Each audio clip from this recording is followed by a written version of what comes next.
Hello, it is week 3 of doing Noom. That's my guinea pigs squealing.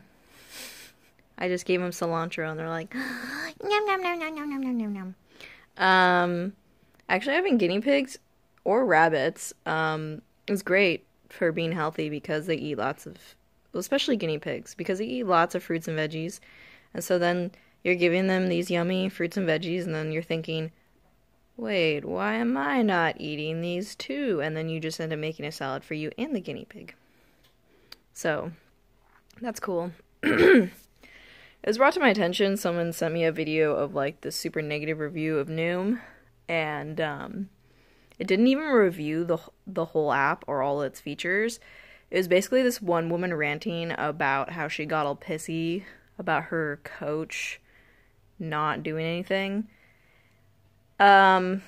Let's talk about the pros and cons. So the pros are the psych, 10 minutes worth of little articles on how to improve your habits, understand motivation, understand eating culture, understand your psychological scripts around food and eating.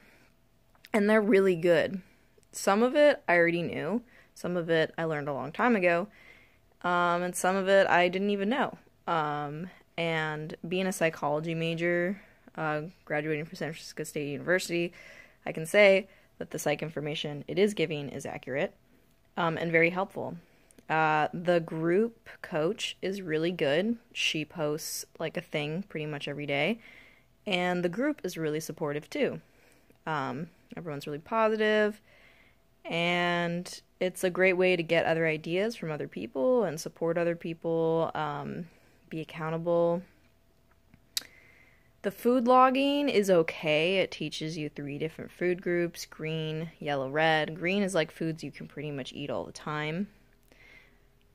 The whole foods. Yellow and red. Like red is like high fatty foods, which you, like all these foods you can eat. And what I like about Noom is, and I'm a vegan using it, and it's not geared towards any diet. It's for all diets.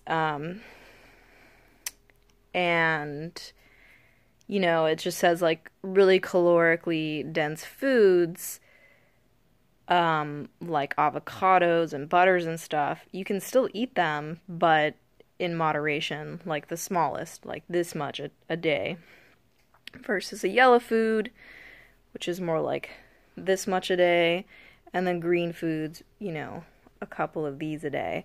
And I think that's a really good way to look at food. So it's teaching you portion control. It's teaching you being aware of caloric density of foods, nutrition of foods. It's teaching you how to unprocess your diet, eating healthier habits, like why eating breakfast is a good thing.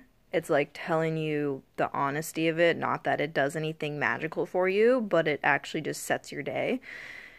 So overall, I think it's a very good program. The negative part is the like goal specialist or whatever. Like it sends you like little articles occasionally about someone else's used the app and how the goal specialist really helped them.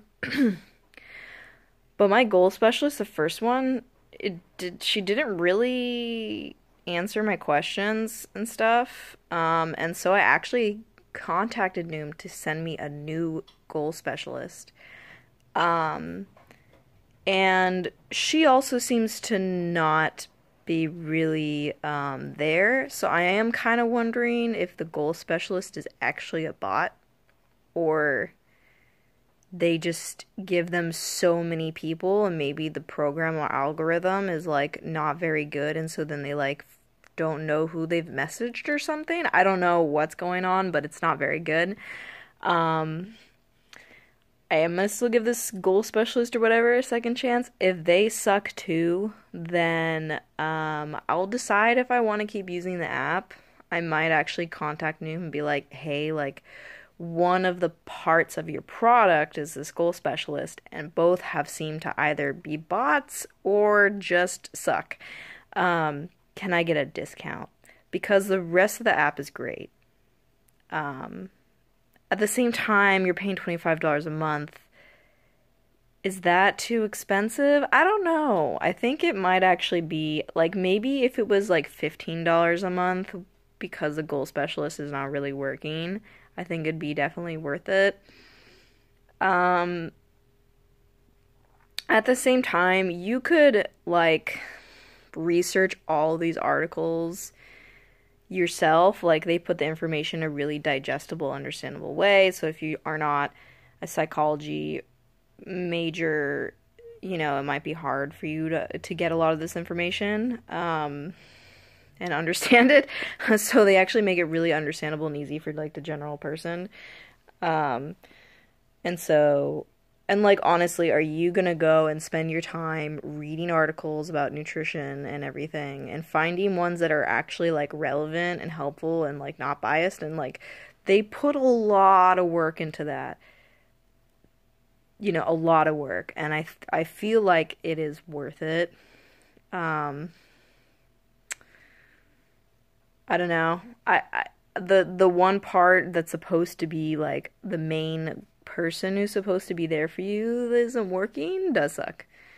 But if you watch a review video of like someone who is being like super angsty about it, now you know the pros and cons. I would still recommend it.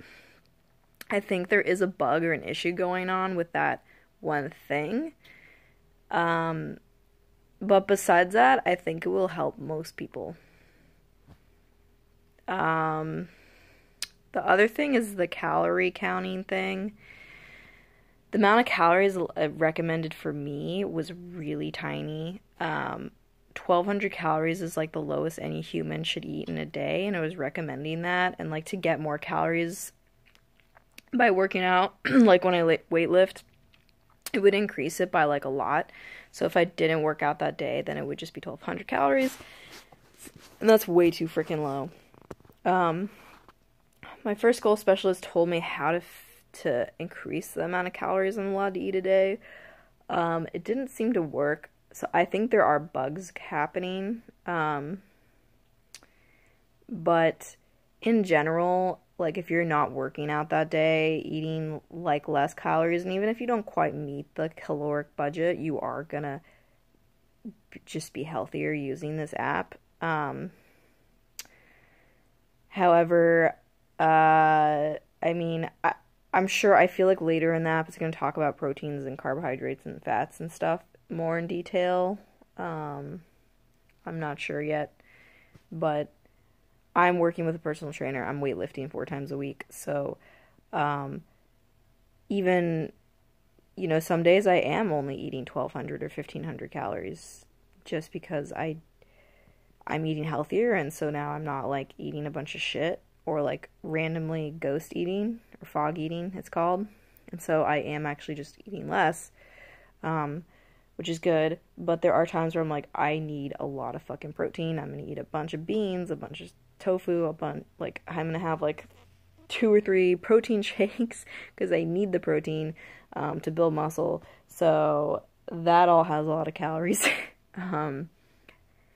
So yeah, that's kind of, I don't know, but I feel like the calorie budget's probably higher for other users.